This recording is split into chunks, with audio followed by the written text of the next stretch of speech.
How to link Amazon products on TikTok. To get started, I'll go ahead and open up the TikTok application. As you can see, we're now in the TikTok homepage.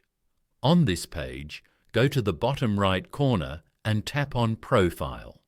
Now tap on Edit Profile.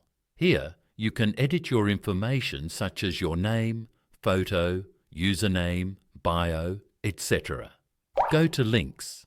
Select the page you want to link to TikTok, for example, a website. Now go back to your main menu and open up the Chrome browser. Then go to the product page you want to link on Amazon.com. On this page, tap on the share icon under the product picture. Here, you can view all the available sharing options. Then, tap on Copy. Now, go back to the previous TikTok page and paste the link over here.